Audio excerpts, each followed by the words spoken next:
सभी को राम राम, सभी को नमस्कार। राजस्थान जीके स्टडी के एनआईएनएच प्लेटफॉर्म पर आपका तहे दिल से हार्दिक स्वागत और हार्दिक अभिनंदन है।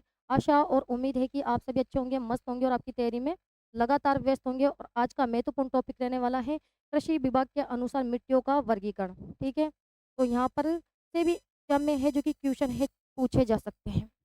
तो क्लास स्टार्ट करने से पहले आप सभी से रिक्वेस्ट है कि फटाफट क्लास के साथ जुड़ जाइए और दबा के एक बार क्लास को शेयर कर दीजिए। तो देख लेते हैं कृषि विभाग के अनुसार जो मिट्टियों का वर्गीकरण है वे कितने प्रकार से किया गया है, बताइए। कृषि विभाग के अनुसार जो मिट्टियों का वर्गीकरण है वे कितने प्रकार से किया गया है? 14 प्रकार।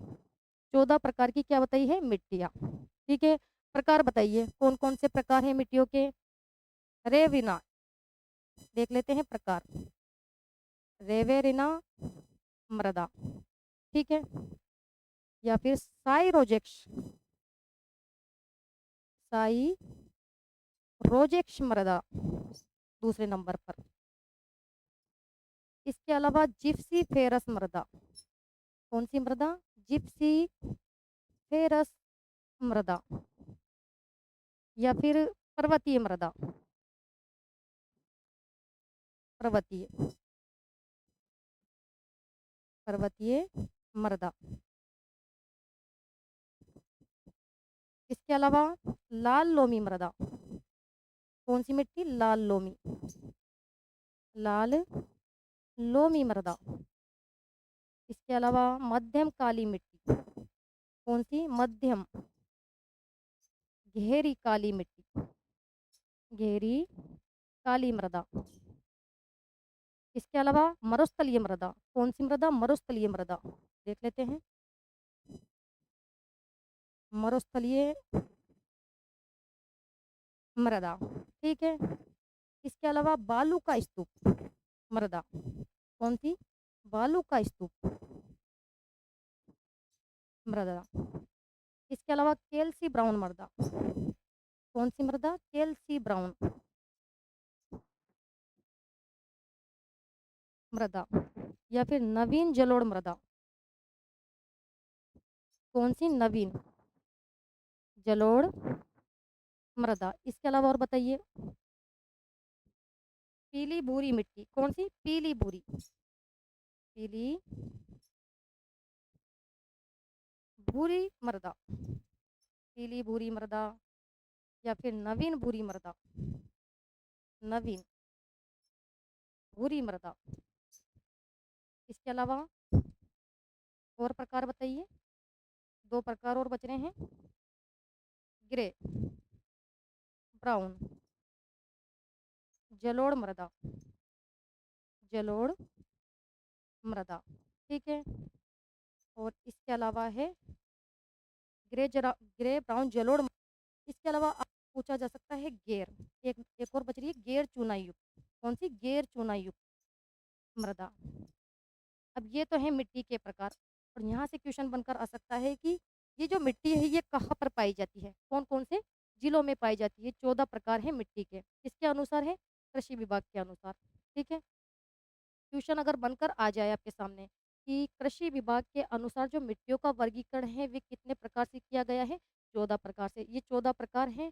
अब क्वेश्चन यहाँ से बनकर आएगा कि जो रेविरना मृदा है ये कौन से जिले में पाई जाती है, या फिर साइरोजेक्स जो मृदा है ये कौन से जिले में पाई जाती है, या फिर जिप्सीफेरस मिट्टी है ये कहाँ पर पाई जाती है, या फिर पर्वतीय मिट्टी कहाँ पर पाई जाती है। तो जिले भी देख लेते हैं। ठीक है, जिले भी देख लेते हैं कि कहाँ कहाँ पर पाई जाती है। जो रेवरिना मृदा है ये पाई जाती है श्री गंगानगर। कहाँ पर? श्री गंगानगर, ठीक है। इसके अलावा साइरोजेक्स मृदा, साइरोजेक्स मृदा ये कहाँ पाई जाती है? ये भी श्री गंगानगर में जिले में पाई जाती है। ठीक है, यहाँ तक क्लियर? श्री गंगानगर में। इसके अलावा जो जिप्सी फेरस मृदा है ये पाई जाती है बीकानेर जिले में। ठीक है, और पर्वतीय जो मिट्टी है ये पाई जाती है उदयपुर और कोटा। ठीक है, हमने पहले क्या पढ़ा था कि आधुनिक मिट्टियों का जो वर्गीकरण है वो तो 5 प्रकार से किया गया है। ठीक है, या फिर भारतीय कृषि अनुसंधान परिषद 8 प्रकार भी मैंने आपको बता दिए हैं।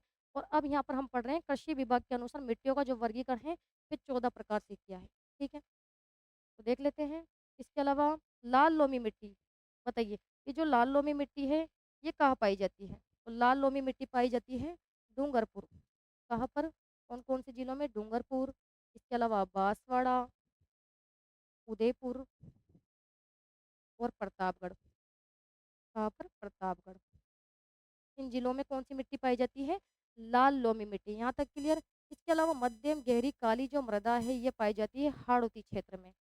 हाड़ौती क्षेत्र में। और हाड़ौती जो क्षेत्र है इसमें कौन से जिले आते हैं? आप सभी जानते हैं, कोटा, बूंदी, बारां और झालावाड़। यहाँ पर पाई जाती है मध्यम गहरी काली मृदा। इस जो मरुस्थलीय मृदा है ये कहाँ पाई जाती है? पश्चिमी राजस्थान। कहाँ पर? पश्चिमी राजस्थान में। ठीक है। या फिर पूछा जा सकता है कि बालू का स्तूप मृदा ये कहाँ पर पाई जाती है? कौन से जिलों में पाई जाती है? बालू का स्तूप जो मृदा है ये राजस्थान के किन जिलों में पाई जाती है? तो आपको ध्यान में रखना है जैसलमेर, इसके अलावा बीकानेर, बाड़मेर और जोधपुर। ठीक है। बाड़मेर और जोधपुर इन जिलों में कैसी मृदा पाई जाती है? बालू का स्तूप मृदा। कैसी मृदा पाई जाती है? बालू का स्तूप मृदा है जो कि पाई जाती है। यहाँ तक क्लियर? इसके अलावा देख लेते हैं और कैल्सी ब्राउन मृदा। बताइए ये कैल्सी ब्राउन मृदा कहाँ पाई जाती है? तो ये पाई जाती है राजस्थान के जैसलमेर में और बीकानेर में। कहाँ पर? जैसलमेर और बीकानेर। यहाँ तक क्लियर? इसके अलावा नवीन जलोढ़ मृदा ये पाई जाती है राजस्थान के पूर्वी क्षेत्र में, यानी अलवर, भरतपुर, इसके अलावा जयपुर और सवाई माधोपुर। कहाँ पर? सवाई माधोपुर। यहाँ तक क्लियर? क्वेश्चन बनकर आ सकता है कि जयपुर या सवाई माधोपुर या भरतपुर इन जिलों में कैसी मृदा पाई जाती है कृषि विभाग के अनुसार? तो आपको ध्यान में रखना है नवीन जलोढ़ मृदा। कैसी मृदा? नवीन जलोढ़ मृदा पाई जाती है। यहाँ तक क्लियर? इसके अलावा देख लेते हैं पीली भूरी मृदा। बताइए पीली भूरी मृदा राजस्थान के कौन से जिलों में पाई जाती है? कहाँ पाई जाती है पीली भूरी मृदा? पाली और नागौर। कहाँ पर? पाली और नागौर इन जिलों में पाई जाती है। इसके अलावा नवीन भूरी मृदा क्या पूछा है? नवीन भूरी मृदा तो ये पाई जाती है अजमेर और भीलवाड़ा। कौन से जिलों में? अजमेर और भीलवाड़ा जिले में। ठीक है। यहाँ तक क्लियर? इसके अलावा पूछा जा सकता है कि ग्रे ब्राउन जलोढ़ मृदा राजस्थान के कौन से जिले में पाई जाती है? तो ये पाई जाती है ग्रे ब्राउन जलोढ़ जो मृदा है ये पाई जाती है जालोर, इसके अलावा नागौर, अजमेर और पाली। ठीक है। इन जिलों में कैसी मिट्टी पाई जाती है? ग्रे ब्राउन जलोढ़ मृदा। इसके अलावा गैर चूना युक्त मृदा ये कहाँ पाई जाती है? राजस्थान के कौन से क्षेत्र में पाई जाती है? तो शेखावाटी क्षेत्र में, यानी चूरू, सीकर और झुंझुनू। ठीक है। कहाँ पर पाई जाती है? शेखावाटी क्षेत्र में। यहाँ तक क्लियर? किसी को कोई दिक्कत या प्रॉब्लम? तो ये मृदा के 14 प्रकार हैं और मैंने बता दिया है कौन कौन से जिलों में पाई जाती है मिट्टी। तो यहाँ से क्वेश्चन बनकर आ सकता है, वेरी वेरी मोस्ट इम्पोर्टेंट। ठीक है। इसके अलावा देख लेते हैं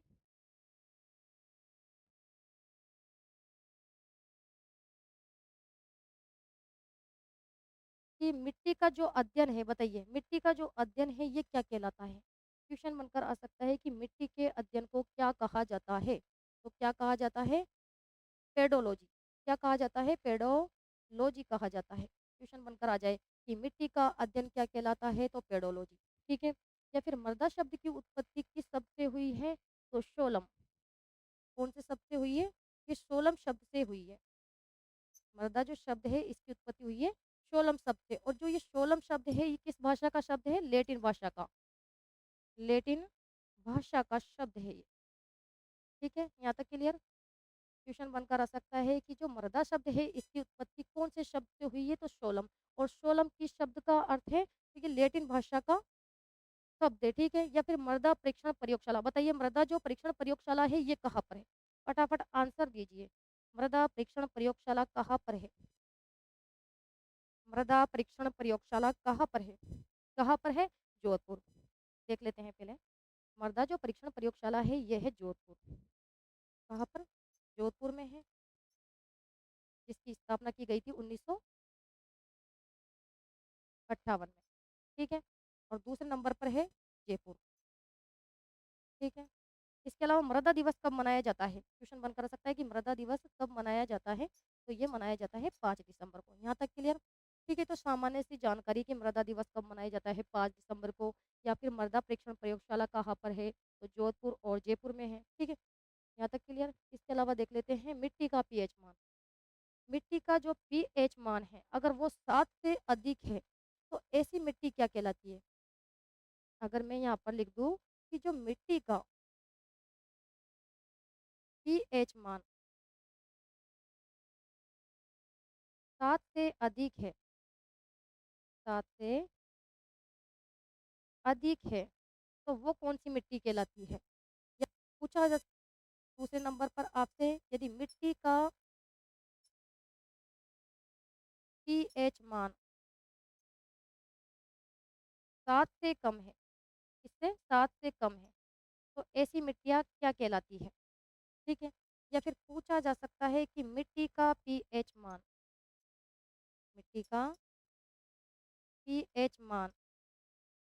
7 के बराबर है, तो ऐसी मिट्टियाँ क्या कहलाती है? यहाँ से ये 3 क्वेश्चन पूछे जा सकते हैं, तीनों में से कोई भी क्वेश्चन उठाकर आपको दिया जा सकता है कि अगर मिट्टी का पीएच मान 7 से अधिक है, तो ऐसी मिट्टियों को क्या कहा जाता है? क्या कहलाती है ऐसी मिट्टियाँ? क्या कहलाती है? 7 से अधिक है, तो क्षारीय मिट्टी, क्या कहते हैं? क्षारीय मिट्टी कहा जाता है। और मिट्टी का पीएच मान अगर 7 से कम है, तो ऐसी मिट्टी क्या कहलाती है भई? अम्लीय मिट्टी। क्या कहलाती है? अम्लीय मिट्टी। ठीक है, यहाँ तक क्लियर?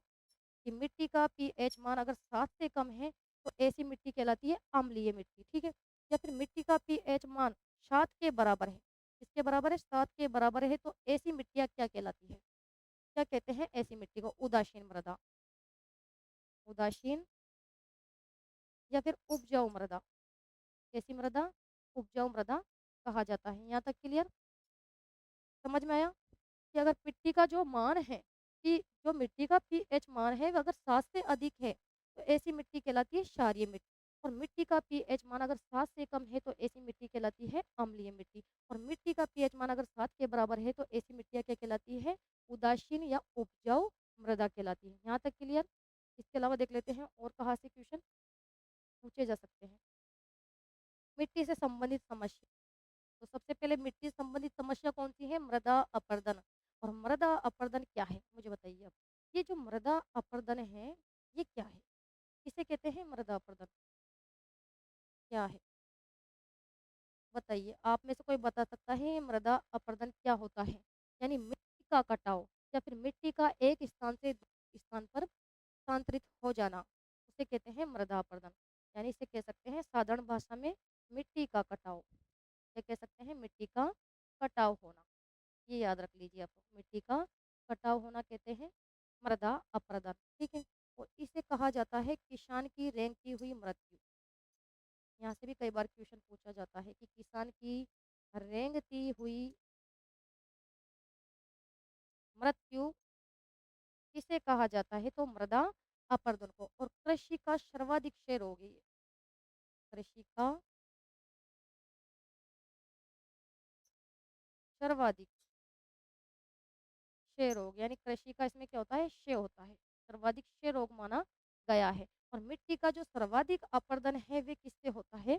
तो वायु अपरदन से। पहले देख लेते हैं कि जो मृदा अपरदन है, ये कितने प्रकार का होता है। प्रकार देखते हैं सबसे पहले हम क्या देखने वाले हैं? मृदा अपरदन के प्रकार। मृदा अपरदन के प्रकार कितने होते हैं? 3 प्रकार होते हैं भाई। कौन कौन से प्रकार होते हैं? एक तो होता है वायु अपर्दन। अब ये वायु अपर्दन क्या होता है, ये बताइए आप मुझे। ये जो वायु अपर्दन है, ये क्या होता है?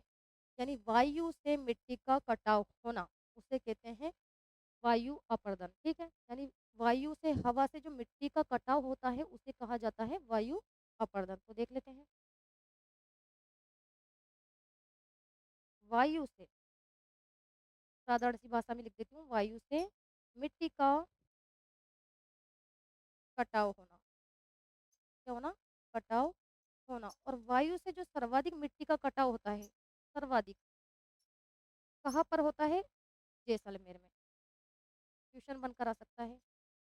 कि जो वायु अपर्दन से जो मिट्टी का जो अपर्दन है, वह सर्वाधिक कौन से जिले में होता है? सर्वाधिक तो जैसलमेर में। और वायु अपर्दन का अर्थ बता ही दिया मैंने कि वायु से मिट्टी का है जो कि कटाव होना, उसे कहते हैं वायु अपर्दन। ठीक है, एक तो ये प्रकार है। और दूसरा है अवनालिका अपर्दन। कौन सा प्रकार है? दूसरा प्रकार देख लेते हैं, अवनालिका अपर्दन। मिट्टी का जो अपर्दन है ये 3 प्रकार से होता है। एक तो है वायु अपर्दन से, और दूसरे नंबर पर है अवनालिका अपर्दन। और ये अवनालिका अपर्दन किसे कहते हैं? बताइए, किसे कहते हैं अवनालिका अपर्दन? फटाफट आंसर दीजिए। किसे कहते हैं? कि अवनालिका अपर्दन, यानी चंबल नदी से मिट्टी का कटाव होना, उसे कहते हैं अवनालिका अपर्दन। यानी चंबल नदी से देख लेते हैं, चंबल नदी से। साधारण सी भाषा में लिख रही हूँ, चंबल नदी से मिट्टी का कटाव होना, मिट्टी का कटाव होना, उसे कहते हैं अवनालिका अपर्दन। और सर्वाधिक कहाँ पर होता है ये? कौन से जिले में? तो ये होता है सर्वाधिक कोटा में। ठीक, कौन से जिले में? कोटा में होता है। ठीक है, इसके अलावा तीसरा प्रकार देख लेते हैं मृदा अपर्दन का। कौन सा है? चादरी अपर्दन। चादरी अपर्दन। और ये चादरी अपर्दन क्या है? किसे कहते हैं चादरी अपर्दन? फटाफट आंसर दीजिए। चादरी जो अपर्दन है ये किसे कहते हैं? यानी वर्षा से मिट्टी का कटाव होना, उसे कहते हैं चादरी अपर्दन। क्लियर? क्वेश्चन बनकर आ सकता है कि चादरी अपर्दन क्या है? तो वर्षा से मिट्टी का कटाव होना। किससे? वर्षा से मिट्टी का, वर्षा से मिट्टी का कटाव होना। और सर्वाधिक ये कहाँ, कौन से जिले में होता है? सर्वाधिक कहाँ पर होता है? सिरोही जिले में। ठीक है, यहाँ तक क्लियर हो गया। ठीक है, ये जो मृदा अपरदन है उसके 3 प्रकार मैं आप बता चुकी हूँ। कौन कौन से उसके 3 प्रकार हैं? एक तो होता है वे मृदा अपरदन का प्रमुख जो कारण है वे वायु अपरदन है, दूसरा है अवनालिका अपरदन, और तीसरा प्रकार है चादरी अपरदन। ठीक है, इसके अलावा देख लेते हैं मृदा अपरदन के कारण।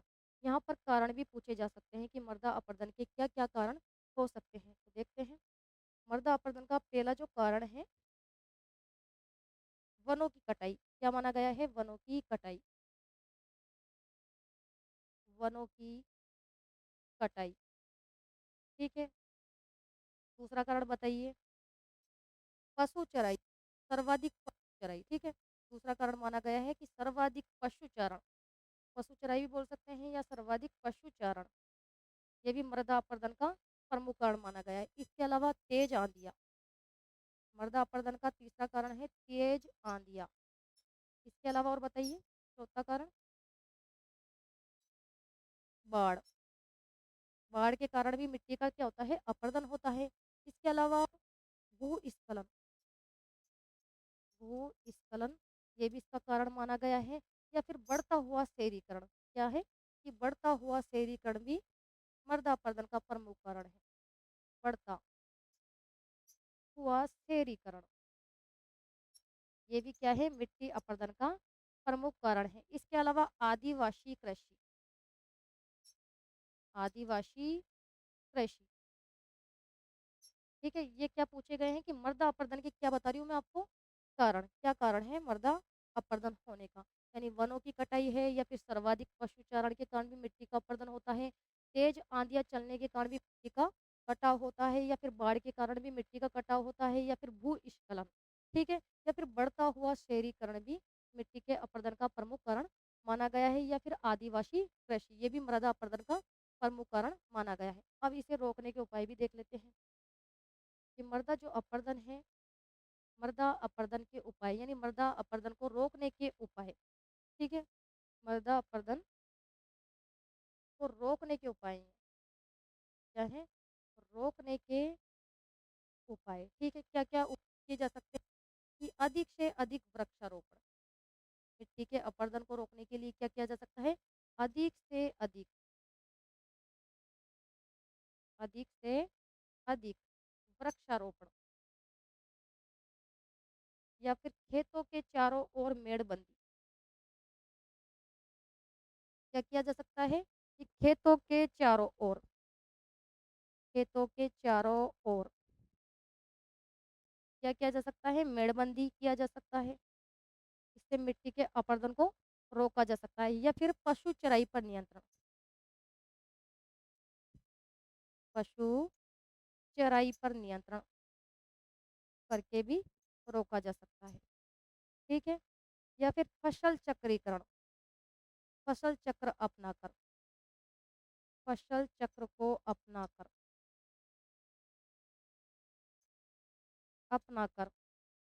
मृदा अपरदन को रोका जा सकता है। क्या क्या किए जा सकते हैं मिट्टी रोकने के लिए? अधिक से अधिक वृक्षारोपण किया जा सकता है, या फिर खेतों के चारों ओर मेड़बंदी भी की जा सकती है, या फिर पशु चराई पर नियंत्रण करके इसे रोका जा सकता है, या फिर फसल चक्र को अपनाकर। ये मिट्टी अपरदन को रोकने के प्रमुख उपाय हैं।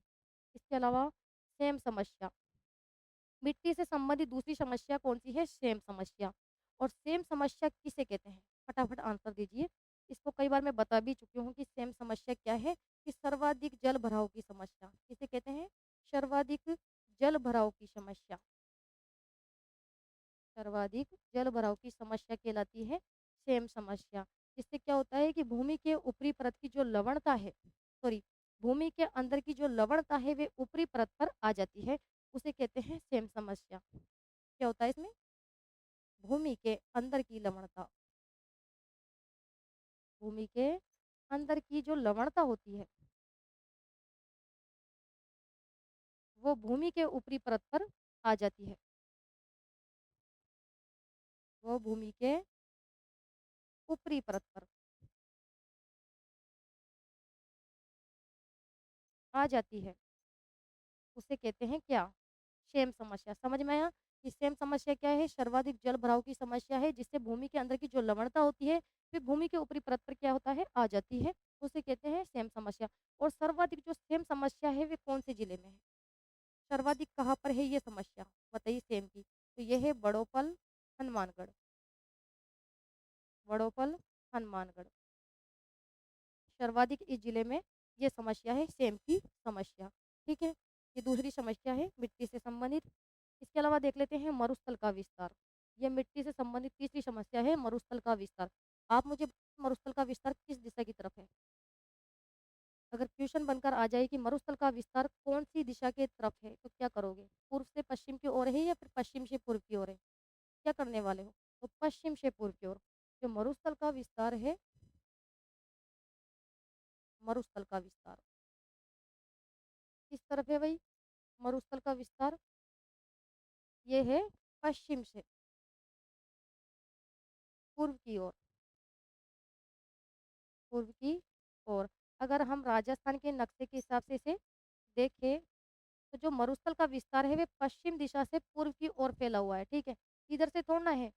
ठीक है, जैसे कि ये उत्तर दिशा है और ये दक्षिण दिशा है और ये पूर्व दिशा है और ये पश्चिम दिशा है। तो आप सभी जानते हैं जो मरुस्थल का विस्तार है ये पश्चिम से पूर्व की ओर है। किस तरफ है? पश्चिम से पूर्व की ओर है। ठीक है, क्लियर।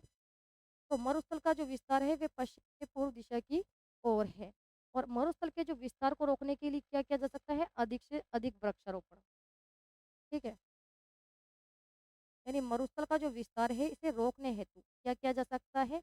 अधिक से अधिक वृक्षारोपण, अधिक से अधिक वृक्षारोपण करके इसे रोका जा सकता है। ठीक है, यहाँ तक क्लियर? किसी को कोई दिक्कत या प्रॉब्लम? ठीक है, अब इनसे रिलेटिव कुछ क्वेश्चंस हैं वो भी हम देख लेते हैं। क्वेश्चन नंबर, अभी मरु विकास कार्यक्रम बचा हुआ है वो भी देख लेते हैं। जो मरु विकास कार्यक्रम है, बताइए कि मरु विकास जो कार्यक्रम है ये कब प्रारंभ किया गया था? मरु विकास जो कार्यक्रम है ये कब प्रारंभ किया गया था? 1977 और 78 के समथिंग। कब? 1977 और 78 में। और मरु विकास कार्यक्रम में केंद्र सरकार का और राज्य सरकार का कितना प्रतिशत है?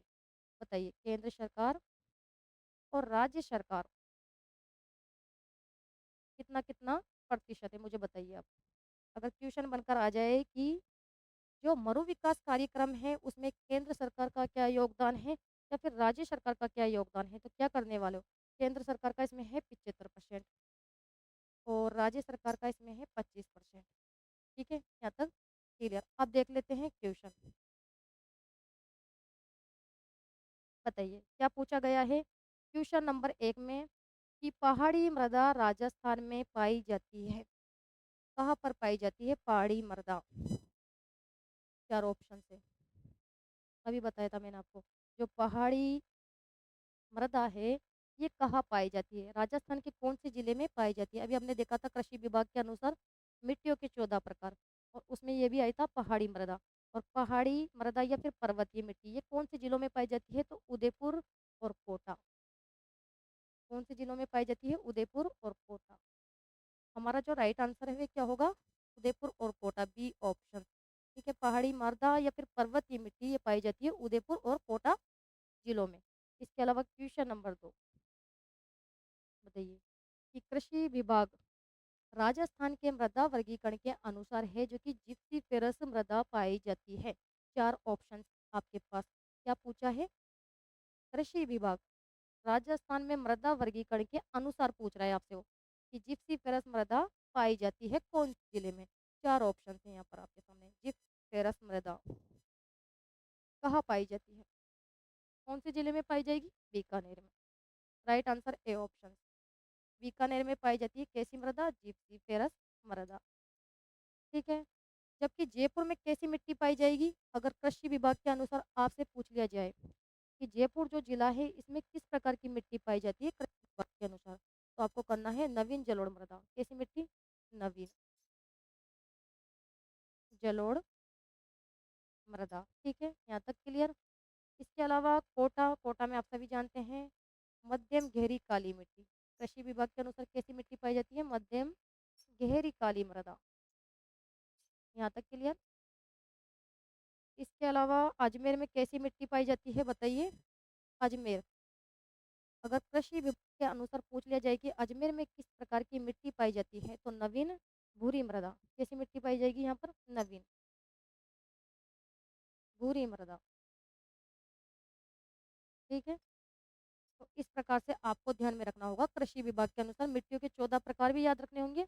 इसके अलावा जो जिले हैं उनमें कौन कौन सी मिट्टियाँ पाई जाती है। ठीक है, कौन कौन सी जो मिट्टियाँ है वे कौन कौन से जिलों में पाई जाती है। क्वेश्चन नंबर 3 देखते हैं भाई। बताइए कि नए मूल की जलोढ़ मृदा नहीं पाई जाती है, कौन से जिले में नहीं पाई जाती है? बताइए।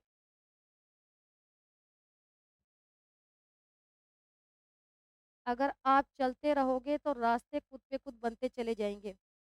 ठीक है, कोशिश करते रहो बस। क्या पूछा है कि नए मूल की जलोढ़ मृदा नहीं पाई जाती है, कौन से जिले में नहीं पाई जाती है? भाई नवीन जो जलोढ़ मृदा है ये जय भरतपुर में पाई जाती है, अलवर में पाई जाती है, जयपुर में पाई जाती है, लेकिन कोटा में नहीं पाई जाती है। अभी हमने पढ़ा था कोटा में तो कौन सी मिट्टी पाई जाती है? मध्यम गहरी काली मिट्टी। तो हमारा राइट आंसर यहाँ पर क्या हो जाएगा? सी ऑप्शन हो जाएगा। ठीक है, नेक्स्ट क्वेश्चन। रेवरना पूछा गया है क्वेश्चन नंबर 4 में कि रेवरना मृदा राजस्थान के निम्न में से किस जिले में पाई जाती है? तो अभी हमने पढ़ा था रेवरना जो मृदा है राजस्थान के कौन से जिले में पाई जाती है?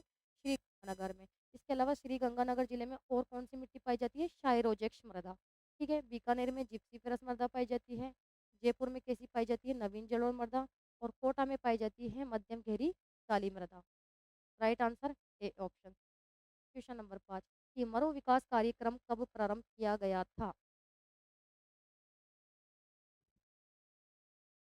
बताइए कि मरु विकास कार्यक्रम प्रारंभ किया गया था। अभी बताया था कि जो मरु विकास कार्यक्रम है ये कब प्रारंभ किया गया था? 1977 78 में। ठीक है, ये राइट आंसर बी ऑप्शन।